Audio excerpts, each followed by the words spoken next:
primera mano. Noti-Hoy. Estamos en vivo, 7:33 a.m. Hay muchos que dicen que el postdebate está más aburrido que el debate, y se refieren al debate presidencial.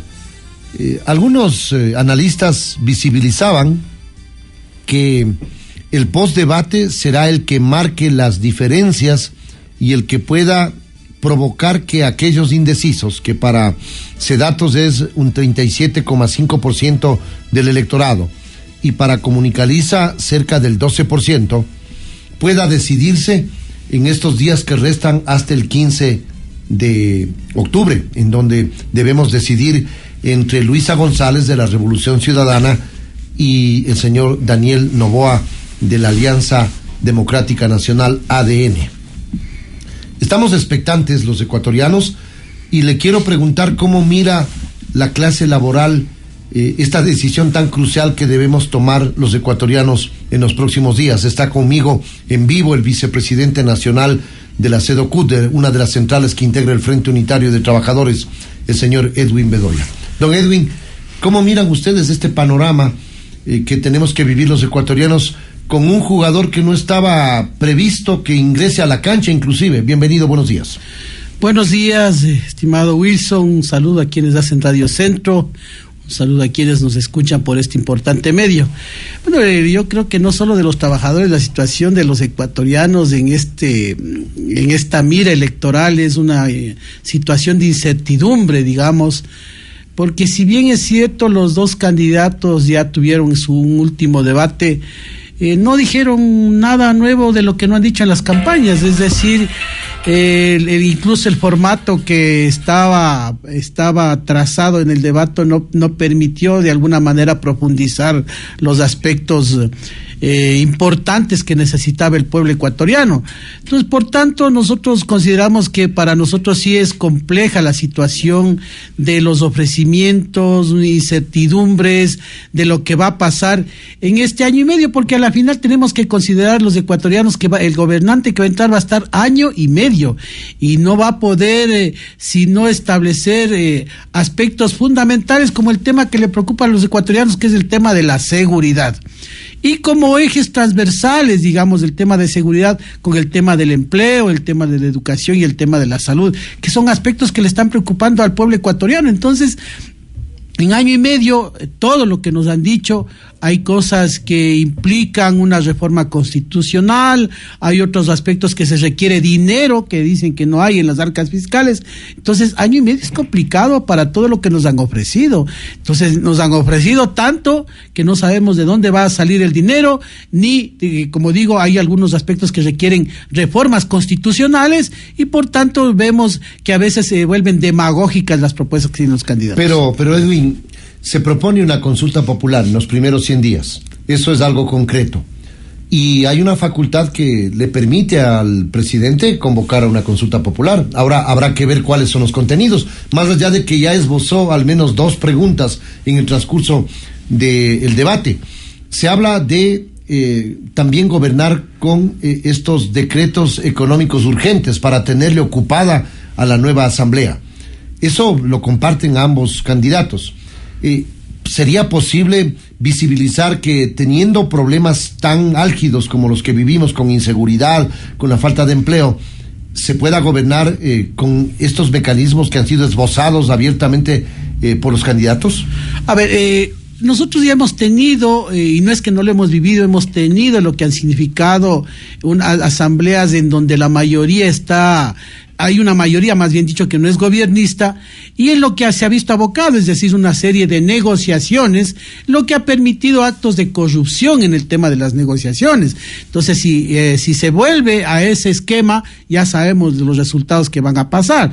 Además, cuando hablamos del tema de inseguridad, no hablo solo de la inseguridad física que vivimos los ecuatorianos, de la delincuencia, del narcotráfico, sino de la inseguridad en los temas de corrupción, que también son los temas más álgidos que vive el país, que ha vivido el país, y que no ha habido gobernante que dé pie con bola para poder destruir el tema de la corrupción en las instituciones públicas. Entonces, como digo, año y medio que si es que por más voluntad política que haya, si no existe la unidad de la Asamblea, del Ejecutivo, de los actores principales para sacar adelante el país, este país no puede salir adelante. Tiene que entender, el gobernante que venga electo en octubre desde el 15 de octubre, tiene que entender que necesita gobernar con todos, no puede gobernar solo para una sola persona o para un solo sector, porque eso es lo que ha pasado en los años anteriores. Hay que cambiar el esquema, hay que cambiar la fórmula, hay que cambiar los esquemas y las fórmulas de gobernanza. No son los esquemas para favorecer a grupos económicos o para ciertos grupos políticos. Ese no es el esquema, porque eso ha fallado aquí en el Ecuador. Pero tienen agendas propias y lo siguen esgrimiendo. Mire, de un lado hay esa agenda de ir a una constituyente. No sé si les alcanzará el tiempo en el supuesto de que gane Luisa González, pero el líder, el principal asesor asumido por ella mismo, habla de una nueva constituyente para generar una nueva constitución, porque la que hicieron en Montecristi ya no les queda bien. Me parece que engordaron y ahora quieren que les hagan algunos ajustes. Del otro lado, también hay la intención de que vuelva ese proceso revolucionario, castigando a la fiscal, porque eso se dice abiertamente, es decir, que salga la fiscal para que se someta ahora sí a la verdadera justicia, dice, a la justicia que entiendo yo nuevamente va a ser metida la mano. Bueno, yo le escuchaba la entrevista anterior con el amigo Julio Villacreces, y ahí están los resultados de la Revolución Ciudadana. Él delata de una de las provincias del tema del terremoto. Si es que la gobernante sale electa de la Revolución Ciudadana, ya sabemos lo que se viene. Un ciclo de persecuciones, venganzas, así no lo diga, esto va a ser, porque lo ha dicho, ella va a gobernar con Rafael Correa. Yo decía irónicamente, ¿quién va a gobernar? Si es ella o Rafael Correa. Entonces a mí me parece que este hecho debe dejar a los ecuatorianos en un pensamiento de que si es que vuelve la Revolución Ciudadana, no vuelve a hacer buenas cosas, porque nosotros ya las sufrimos: persecución, criminalización de la protesta social, encarcelamiento a periodistas, una serie de aspectos que no van a cambiar, porque realmente, desgraciadamente, sí tenemos ese tipo de desconfianzas. Fíjense, nosotros en el tema laboral nos eliminó el tema de la libertad sindical, limitó la negociación colectiva, que esto que está sucediendo hasta ahora, y tenemos problemas, contratos colectivos que no sirven 6, 7, 8 años. Y el tema del 40% del IES, tema del 40%, eso le iba a decir, el tema del 40%, más de 12 mil millones de dólares. Y cuando yo le escuchaba en esta de las preguntas del IES, la señora Luisa González decía, no, fue solo para esa vez nada más. Claro, pero esa vez estamos hasta ahora. Y que la norma establece que si es que faltan los recursos, responda el gobierno con el 100%. O sea, por favor, entonces, ¿por qué estamos ahora así? Estamos en la debacle porque ellos mismos, acuérdense, las leyes que dejó Correa le sirvieron a Moreno, le sirven a Lazo. Entonces, con esas mismas leyes nos han gobernado. Es decir, Correa dejó sentado una base de leyes que dejaron obsoletas al país, que permitieron la corrupción. Ahí está el señor González, que se sacó los dineros del IES y está prófugo. Ramiro González. Entonces, fíjese, frente a esta debacle que la puso la Revolución Ciudadana, ¿cómo vamos a confiar en este tipo de propuestas? Y que por más que las digan, no son creíbles, porque nosotros ya vivimos un proceso de Revolución Ciudadana en donde nos hicieron pedazos las libertades esenciales del pueblo ecuatoriano. Pero ustedes, como centrales sindicales, ¿van a optar por una posición de cara a estas elecciones, o simplemente van a decir, vean ustedes, militantes, integrantes de las organizaciones sindicales, qué es lo que hacen a su buen saber y entender? Mire, nosotros ya hemos dicho que no vamos a ir por ninguno de los dos, y nosotros hemos mencionado a nuestra militancia que la decisión de las centrales sindicales dentro del Frente Unitario de Trabajadores es no votar por ninguno de los dos candidatos, por lo que han representado los dos candidatos, por lo que representan los dos candidatos. Elegimos a un banquero que benefició a la banca. Lógicamente, del otro candidato también va a hacer lo mismo, o sea, va a tener dirigido, porque pertenecen a un círculo económico en donde no hay que ser ingenuos que van a dar la mano a ese círculo económico. Entonces, no son personas confiables y por tanto nosotros hemos mencionado que no vamos a votar por ninguno de los dos. Pero votar por ninguno de los dos ese es un lavado de manos, le pregunto yo. Es democráticamente. Alguien tiene que ganar en las elecciones porque no podemos que. ¿Quién se en democracia usted tiene. Sí, puede votar nulo, sí. Opciones. Y el votar nulo significa un disgusto ante los candidatos que están al frente.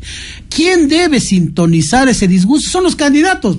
Si ven que un voto nulo, blanco, está creciendo, ¿a quién le corresponde ganarse o de alguna manera mejorar esa credibilidad que tengan los ecuatorianos? Ahí es al presidente que sea electo o a la presidenta que sea electa, pues. Si ven que un número de ecuatorianos está votando un porcentaje de más del 12, del 15% nulo, entonces está diciendo no confío en ustedes. Entonces ustedes tienen que hacer algo para yo confiar en ustedes. Entonces, aquí pasa como en las alcaldías con el 20%, con el 18%. Eso significa que el pueblo ecuatoriano está cansado de los mismos y de los mismos ofrecimientos que no han beneficiado o no han cubierto los verdaderos intereses del pueblo ecuatoriano, que son empleo, salud y seguridad en estos tiempos. Ahora, derivando del tema de la posición en cuanto a las elecciones, hay varios temas que debe resolver el próximo gobierno. El tema económico, la generación de empleo, esos temas que son quizá los medulares, y la inseguridad. ¿Cómo miran ustedes esta proyección con un fenómeno del Niño adicionalmente que va a provocar gastos bastante grandes y que no están presupuestados, que a lo mejor nos tocará nuevamente endeudamiento, ¿no? Bueno, siempre las crisis se rompe por el lado más flaco, y el lado más flaco es del pueblo ecuatoriano, porque si usted ve todas las crisis que hemos pasado, la pandemia, después la pospandemia, el tema del desempleo, ¿quiénes lo hemos sufrido? Hemos sido los trabajadores del pueblo ecuatoriano, el pueblo llano. Entonces, esa crisis va a ser desgraciadamente absorbida por nosotros, porque los que gobiernan no dan unas alternativas. Mire, usted cómo se ha crecido, se ha ensanchado la brecha entre ricos, pobres y clase media, una clase media que está por desaparecer. Entonces, apenas 2.500.000 o 2.800.000 tienen empleo. Entonces, la meta es incrementar el tema del empleo, pero tenemos que tener políticas claras.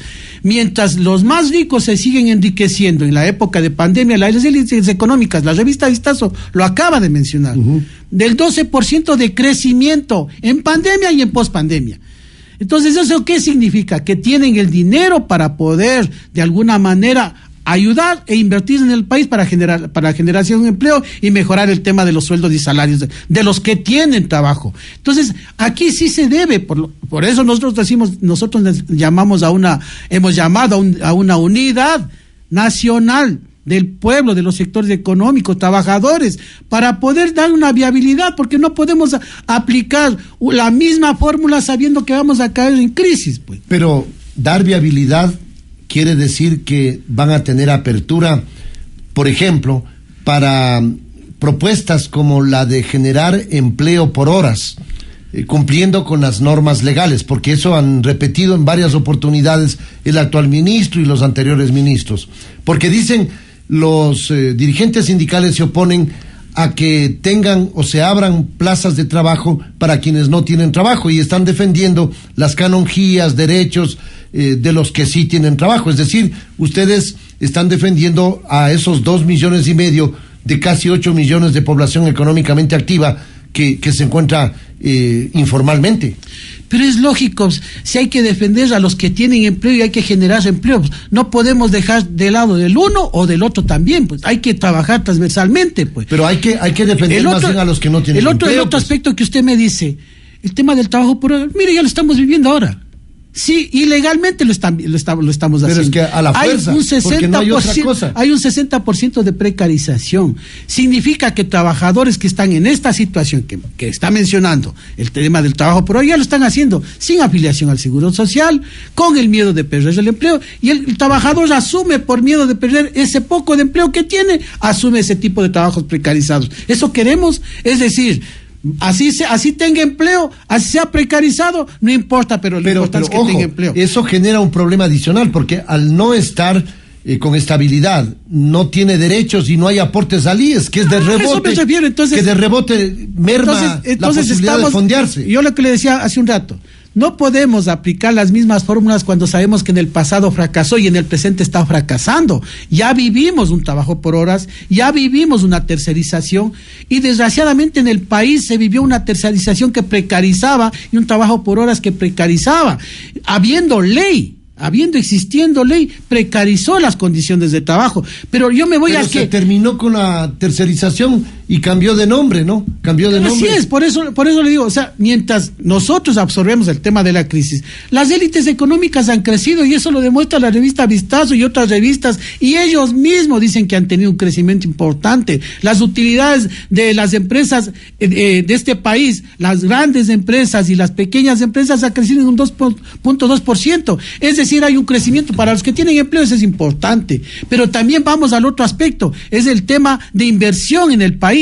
¿Qué es lo que se va a hacer para invertir en el país para generar empleo? Entonces necesitamos traer esos recursos que las empresas sacaron, a pesar de haberles condonado multas de intereses y que siguen debiendo más de 2.000 millones de dólares y una deuda que sigue creciendo y que no han pagado. Es decir, los más ricos que pueden invertir en el país violan los derechos de los trabajadores, pero además han sido los principales deudores que le deben al Estado. Entonces, debe haber coherencia en este aspecto y yo a los candidatos no les escuché oír cómo les van a cobrar a estas deudas que tienen estos grandes grupos económicos. El tema seguridad social. Hay un proyecto, una propuesta elaborada por una comisión que preside el señor Augusto de la Torre, que plantea una serie de aristas que ya las hemos topado con usted en un anterior diálogo.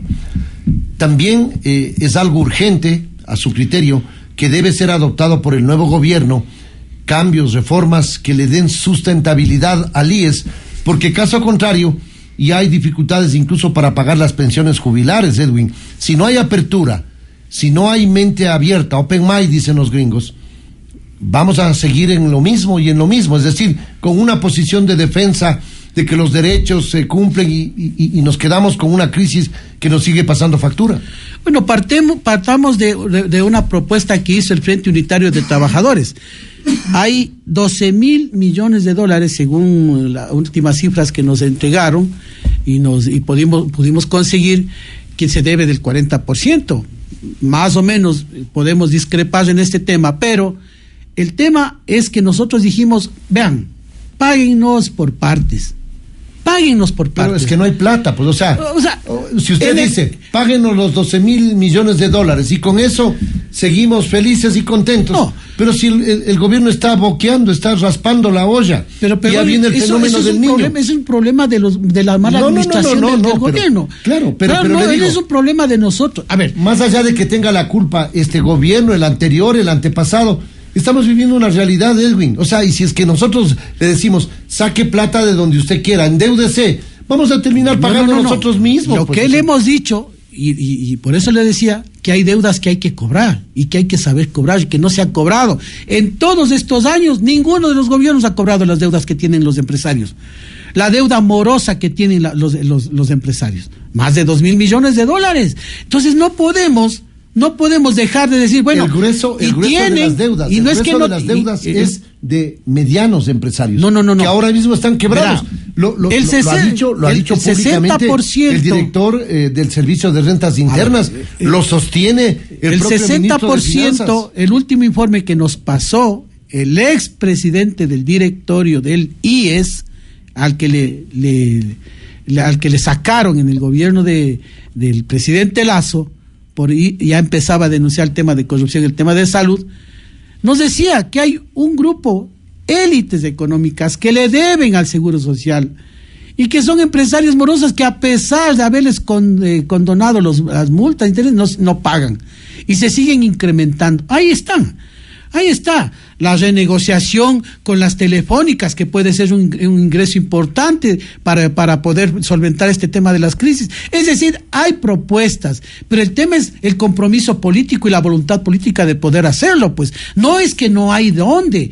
O sea, a nosotros nos dicen muy bien, hay que endeudarnos, pero si es que esa deuda va dirigido a otro tipo de cosas y no a mejorar la situación del país, así estamos perdidos. Por eso digo, depende del compromiso político y la voluntad política de los gobernantes para que este país salga adelante. Sí, seguimos con el mismo compromiso de seguir beneficiando a las élites económicas, condonando deudas e intereses, dándoles viabilidad, reduciéndoles los impuestos, reduciéndoles el impuesto a las salidas de divisas, que se les ha reducido, cuando en otros países que están en crisis ha sido la lógica otra, suspender o mejorar o incrementar el impuesto a la salida de divisas para que inviertan aquí en el país, pues, para evitar que los dólares se vayan fuera del país. Ahora, entonces, ustedes cerrados a reformas al Código del Trabajo y cerrados a reformas No, hay una reforma, hay una reforma. Pregunto, porque si es que no hay viabilidad para esos mecanismos, porque va a haber una oposición del FUD, porque va a salir a las calles si es que se plantean este tipo de cambios,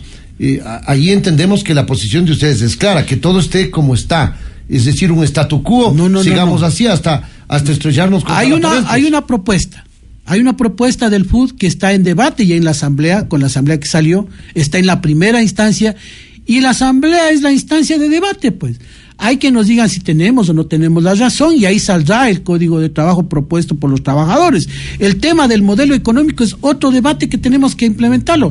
¿Acaso es de locos decirles para que se sostengan las medianas empresas, bajar los intereses de la banca privada, no de la pública? La señora Luisa González lo decía en el debate, vamos a mejorar y vamos a incrementar y vamos a dar préstamos desde la banca pública, pero nos dicen que el país está quebrado. O sea, vamos a seguirnos endeudando la banca pública, pero no dicen nada de la banca privada que está sana y que puede bajar los intereses a un dígito para que sostengan las medianas y medianas. Bueno, Daniel Noboa propone que venga la banca internacional para que pueda competir y con oferta y demanda se puedan regular y bajar.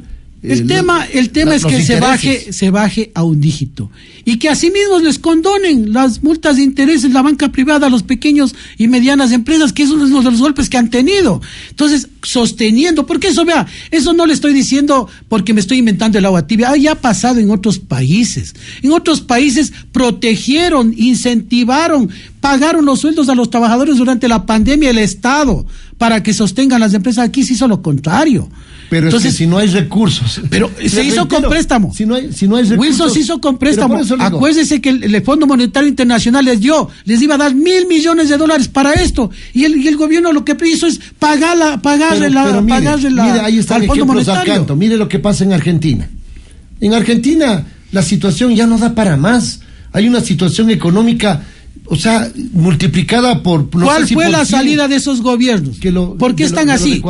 ¿Qué pasa en Venezuela? No, pero ¿cuál fue la salida de esos gobiernos? Están ahora por el tapón del Darién. Están llenos Wilson, hay que decir a la población el alcalde de Nueva York qué es lo que hicieron esos gobiernos. Porque ya no privatizaron todas las áreas estratégicas, lo que se quiere hacer aquí. Las áreas estratégicas son los que dan el presupuesto al Estado, los ingresos Venezuela del petróleo. Privatizó. Por favor. No, yo le estoy diciendo del Ecuador. Argentina privatizó, por favor. Claro que privatizó. Pero algunas cosas ahora. Todo. Más bien tiene una visión. Acuérdense cómo salían las pequeñas empresas cerrando sus negocios y decían, aquí falta solo que nos privaticen el aire. Porque no alcanzaban a pagar a la empresa privada que privatizó las áreas eléctricas estratégicas, no podían pagar. Entonces, eso es lo que pasó en Argentina, porque ya venía privatizando todos los aspectos. Y claro, queremos un país, y nosotros, acuérdense que alguna vez usted me hizo una entrevista y le decía, aquí tenemos una ventana. El socialismo del siglo XXI allá, en Argentina, ha dado reversa, le ha dado la vuelta. Que lo llamen socialismo del siglo XXI, eso, lo que usted dice, ese sí es un populismo. No es un socialismo. Nosotros partimos, el socialismo tiene otro tipo de significados, no el de la corrupción, no el del tema de la privatización, sino el de buscar un bienestar para la sociedad. Sea como se llame, pero tiene que buscarse un equilibrio entre la sociedad, la economía tiene que estar al servicio de los pueblos, no al servicio de las élites, ni los grupos políticos, ni económicos. No hay intereses particulares ni de grupos. Ese es lo que nosotros estamos pregonando, es decir, queremos un modelo económico que permita satisfacer las necesidades del país, Queremos un modelo económico que nos ayude a salir del atraso en que estamos sometidos, porque un poco más y sí vamos a ir como vamos a ir al modelo de argentino. Claro, si un poquito más nos falta. Ojalá que estos gobiernos que vamos a elegir no se vayan por ese esquema. Vamos a ver qué es lo que sucede, pero el panorama no es nada halagador. Así es. Y la situación de inseguridad que ahora estamos viviendo, no sé si tenga propuestas concretas, más allá de negociar con los 10 más buscados, o a su vez lograr acuerdos con las bandas que nos tienen ahora encerrados en las casas, o si es que la mano dura, que no ha sido tan dura, pueda lograr el efecto necesario para volver la tranquilidad y la paz a los ecuatorianos, Edwin. La inseguridad está atravesada por la debilidad de las instituciones de control y está atravesada por una infiltración del narcotráfico en todas las instituciones. Pero no es el tema de armar a la policía hasta los dientes, descuidando el tema social. O sea, no se puede seguir así. Tampoco se puede decir que se va a desarmar. Recién tuvieron en un encuentro aquí del foro de entre los generales, los que estudiaban el tema del narcotráfico, y ellos decían algo de verdad. Si no se golpea donde les duele a los narcotraficantes, que es en el tema del dinero, de donde se sacan el beneficio, si no se golpea este tipo de aspectos del negocio, entonces no se va a salir, no, por más que armen a la policía, no se va a salir adelante. Entonces debe haber no solo un criterio de país, no solo una acción de país, sino una acción regional, en donde los mismos Estados Unidos, por más que le quieran, no le quieran, ya lo dijo hasta la misma señora González, que acuerden que Rafael Correa quitó la base de Manta y se dijo que no quería saber nada con los gringos. Ahora Luisa González se vio obligada a decir, sí, vamos a colaborar también con los Estados Unidos. Claro, si Estados Unidos denuncia lo que en el país no denuncia, los narcos generales, ¿dónde están? El capitán Zapata dijo que antes de las elecciones de concejales y alcaldes decía que iba a denunciar. ¿Dónde están las denuncias? O sea, Wilson, se lanzan denuncias públicas y no se aterriza y no sabemos cuáles son los resultados de estas investigaciones. Entonces, ahí está, cuando nosotros decimos que el narcotráfico y la narcodelincuencia está atravesada en las instituciones, pero también en sus voceros, que solo denuncian de boca y no dan los resultados que requiere el pueblo ecuatoriano. Siempre es un gusto dialogar con usted, Edwin. Muchas gracias por atender esta invitación. Edwin Bedoya es el vicepresidente nacional de la SEDOCUD, una de las centrales sindicales que integra el Frente Unitario de Trabajadores. Y vamos a hablar también del salario básico unificado. Hemos hablado de lo del IES, hemos hablado de las candidaturas. Hay que decidir en breve el salario básico unificado. Y entiendo que será con la misma lógica de la oferta de campaña de Guillermo Lasso, es decir, incrementará $25 esta vez, y a lo mejor le va a reprochar el siguiente gobierno porque va a decir, ¿y ahora cómo se financia esto? No hay política salarial, no hay política de empleo mientras no exista una política de empleo. Nosotros ya estamos en el Consejo Nacional de Salarios, pero como usted dice, se vive el mismo esquema. ¿Se acuerda que nosotros éramos las estrellitas de Navidad cada fin de año? No se puede estar discutiendo salario así. Se ha hecho todos los años. Entonces hay que cambiar las fórmulas, hay que cambiar los esquemas para poder tener una política de salario y una política de empleo que beneficie a los trabajadores, a los pocos que tienen empleo. Hay un crecimiento de las empresas y las empresas tienen que ser conscientes de que ese crecimiento debe revertirse en mejorar la calidad de vida de sus trabajadores y el salario de la dignidad que deben tener sus trabajadores. Gracias a Edwin Bedoya, vicepresidente de la SEDOCUD, parte del Frente Unitario de Trabajadores. Hacemos la pausa, no se vayan. Noticias y opinión permanente.